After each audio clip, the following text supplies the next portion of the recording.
I do want to show some stuff with Bella this morning. We just got done filming with Cody, and it was hard. The condition, it's kind of raining. Ben's got a towel wrapped around the camera right now to make sure it doesn't get wrecked. It's super humid. The bugs are terrible. Like, there must have been another hatch of mosquitoes. They're just everywhere. I covered myself in spray. They're all over me. They're biting me. They're biting the dogs. Cody was super distracted. My patience and my ability to kind of work through the distractions was not real good. So I told Ben, I said, I'm tempted to not work Bella this morning, especially filming, but I thought, you know what? I think it's important to share that too. Sometimes our mornings don't go as well as we want. Sometimes our sessions don't go.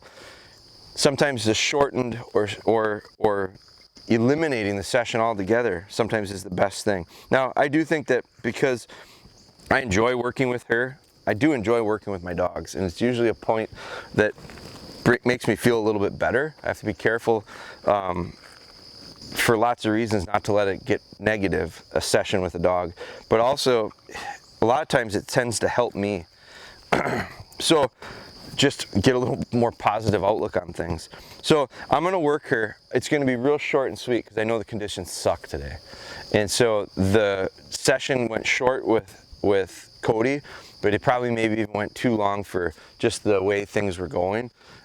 We didn't have anything bad happen, but I don't know that we took a lot of steps in the right direction. The other thing I want to show is I think it's important that you see the consistency. We're filming every day that Ben comes in, so we're not doing it on the weekends, but every day that Ben is here, we're filming the stuff we're doing with her, because I think it's really important for you to see the slowness of the process. I know we don't make big groundbreaking steps every time we work with the dog. Like, new great things don't happen every time.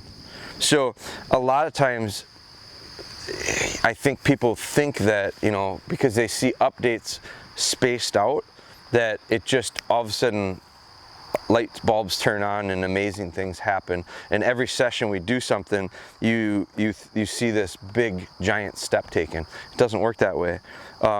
It's a very, very tiny step process. It requires just a ton of consistency. So that's part of the reason why I did want to show today anyway. It's going to be short, it's going to be sweet. It may help me feel a little bit better even if things go real well. Those canines are hanging in there. Bella, heel. Just again, really, really simple. We're going to work on heel work. I also want to make a point that I've gotten a lot of messages from people, and you're seeing some good corrections, sharp ones, and if they don't get changed, they're not good. So it took me 3, but I got change. Her head's not going back down to pick up those stones. I know that there's a lot of people that have young puppies out there right now that are following, and I'm getting lots of questions about it, especially the ones that are close in age to Bella. Good, nice little habit to sit. One thing I think people are not realizing is there's a lot of people that are getting frustrated with puppies that run off, puppies that nip, jump, bite, chew, nibble on people, puppies that get so excited that they can't control them. They get these little spurts of energy and they just burn it all around. I see that happen with our dogs too. Our dogs do it. I don't allow them to. So I'm hearing about people that their puppies get so excited they come up and they pee. That's something that happens. I see that.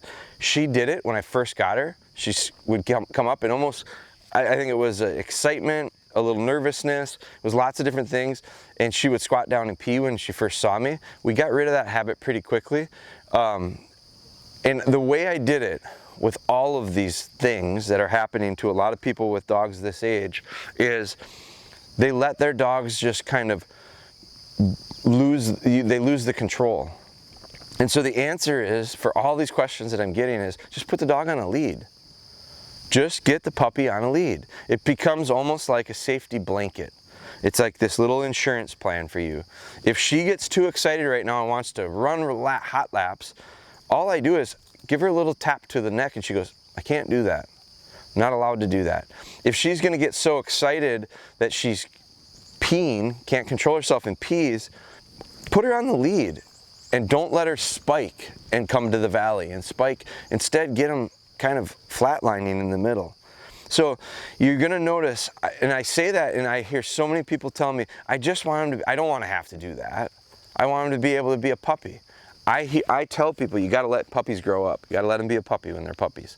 That doesn't mean they free for all. Because when they free for all, they create terrible habits. So I hear people, I've gotten messages, your dogs are so calm. It's because we don't allow them to not be.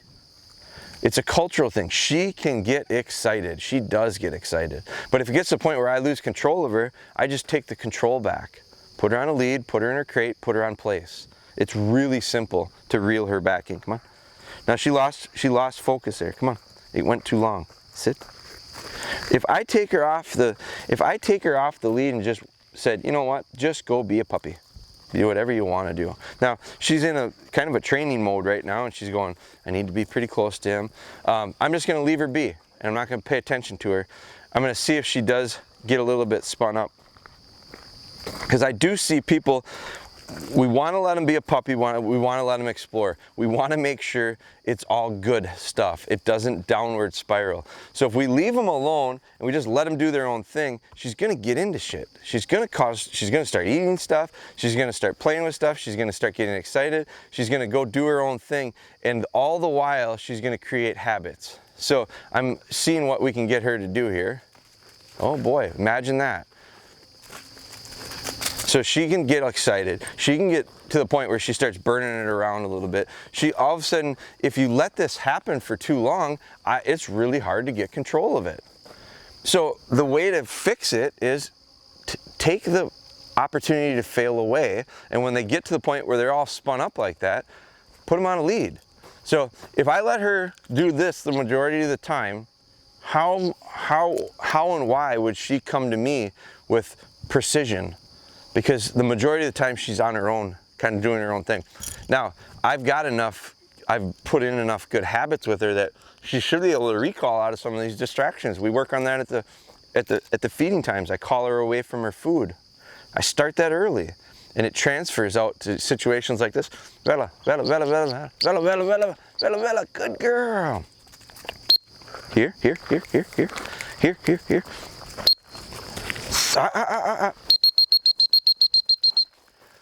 Sit. Good. Good. Now, sit. Good. That's a habit that we've been working on for the last 5 weeks.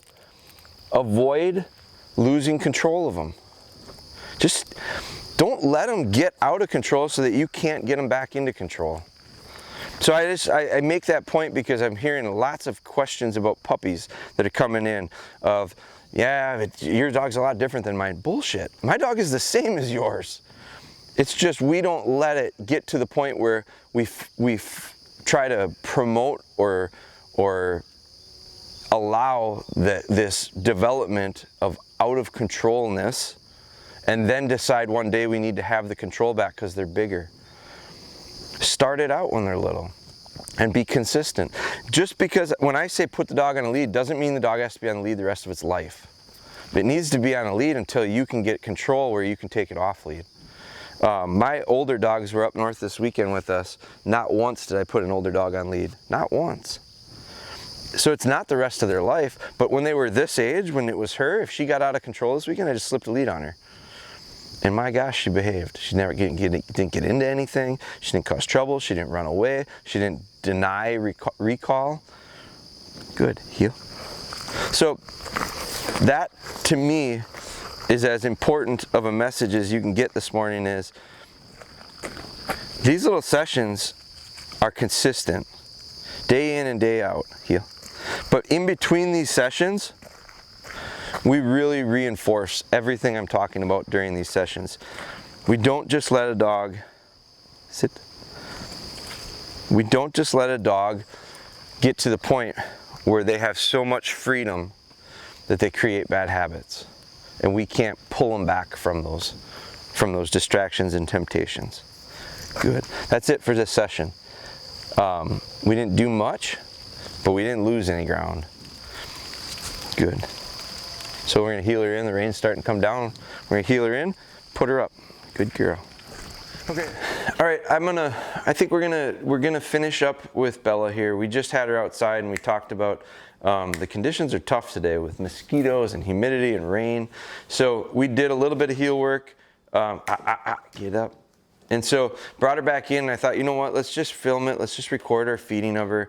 I do think it's worthwhile to see some of the progress and consistency. We haven't lined her on her food now for a couple days. We were up north this weekend, fed her in her kennel most of the time.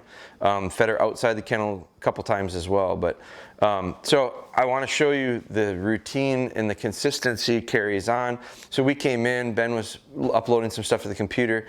I put her on place because I had to get the baby and my wife were heading out. So we put her on place. I went and got her food ready. It's behind Ben on the counter right now.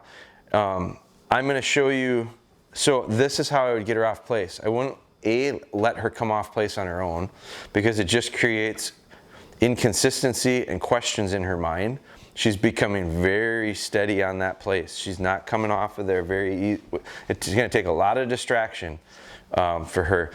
This is a little bit of a test for her that she was struggling with when another dog would come past, especially when another dog would come past quickly.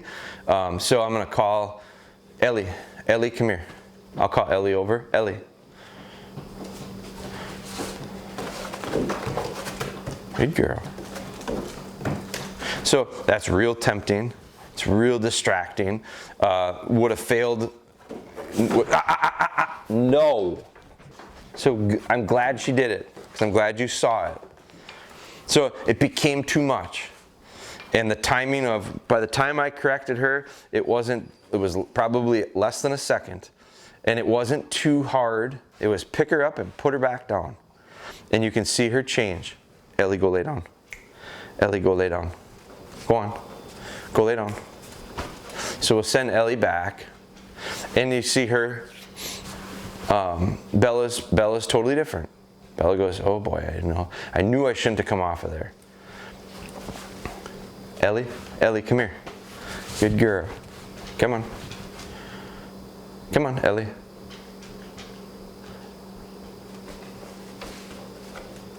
Come on, Ellie. Now, I gotta be careful too with the names because the two names, Ellie and Bella, sound pretty similar. Good girl, Bella. Good girl. So I'll reward her for that. That was good. Ellie. Go lay down. So those are little things that we can kind of control as distractions. I had one person that was having a hard time with their dog getting excited when other people and other dogs came. What do? And I said, you enlist some help. You have people come over when you know it, under control, so that you can control the situation. You have people that come over with dogs that are under control so that you practice it. So we're just practicing it. It wasn't in practice that we ran into the issue. It was I'd call the other dogs out to let them go to the bathroom or to come and eat, and she'd be on her place and they'd run past her and it would be too much for her. So she passes that little practice there. So now I'm gonna pick her up and bring her over. Come on. And we're gonna get into a feeding routine with her, but before we do that, let's start right from the scratch. Come here. Come here. Come here. Sit. Sit. Kennel. Kennel. Good girl. Good girl. And I'll give her a little reward because I found a piece sitting right here. So I'll give it to her. Good girl. Bella. Good girl. Here. Sit. Bella. Kennel. Kennel. Good girl. Good girl. Very good. And we can close the door. And we can open it back up. No. No. Kennel. So we can close the door and open it back up. And we can make her wait. Good. Good girl. Good girl, Bella. And then she can come out on her name. And this is that point where she gets so excited, so we slow down. Now, someone left their shoes out. Guess who? Good girl. Good girl. Right here. Hold. Good. Pick your shoes up. Here. Come here. Sit. So there's an example we just talked earlier outside about. They ramp up, and instead of me getting on her, hollering at her, getting frustrated, getting upset, fueling that excitement, you saw my personality, you saw my temperament, you saw me and reel her back from way up here to get her back down here. And it's not get all over her and put her down here and scare her. That dog is going to do nothing for me out of fear. She's not going to do anything for me out of the hope that I don't get punished. So put her food down. This little behavior is going to get rewarded. Very good. Very good. No need to get her too wound up. Very good. Bella. And look how nice that is. Now we haven't done that since the last time Ben recorded. And that was just perfect off a nice little steadiness. Little sit there. Good girl. Bella, here. Here. Come on. No. Come on. Good girl. Right here. No. Come on. Good girl. Come here. Let's pick her up. Good girl. I have food. She must be hungry this morning. Sit. Come here. Come on. Sit. Good dog. So you heard that tone go up, get correction, get change, bring her back, good, and right back to very good. Good. I'm gonna let her go. Good girl. She went a little early for me, but I remember this dog creates stickiness and won't come off of that sit very easily. So don't wreck that. It's the first day she's done it that nicely. Don't correct her for being a little jumpy. Sit. We'll always be able to steady her back up. Good. But don't let her go crazy and go, I'll always be able to steady her back up. Bella. Good girl. That's a good girl. The timing is perfect for when she starts to lose those canines. So as soon as she pushes those out, that little Bella is going to be her retrieve. So everything's kind of falling into place timing wise with that lining and a little bit of steady. I like to steady them up a little early. I know a lot of the trainers that I follow and over in the UK, they talk about not steadying them up so early. I do a little bit. There's some friends of mine here in the States, training wise too, that some of them don't worry about steadying them up that early. I tend to. I don't want to do anything to take away retrieve, but I also don't allow it to be loss of control. I think there's a real fine line there. My preference is to steady a little bit more when they're little because I feel like they retrieve not. I never have dogs not have enough retrieve. Some comes later. Spry is an example of that. But so that's it. 2 nice little lines for her. little bit of work coming in and out of the kennel, and that's it. A very simple morning with Bella. And again, I think the point is we don't have big breakthrough moments with every session. I don't know that we have big breakthrough moments ever overnight, like day to day. It comes from lots of small little moments connected together in between. So if we broke this series into weekly or monthly, it would look a lot different than by doing it daily or close to daily. So slow process, but an enjoyable one. Good girl.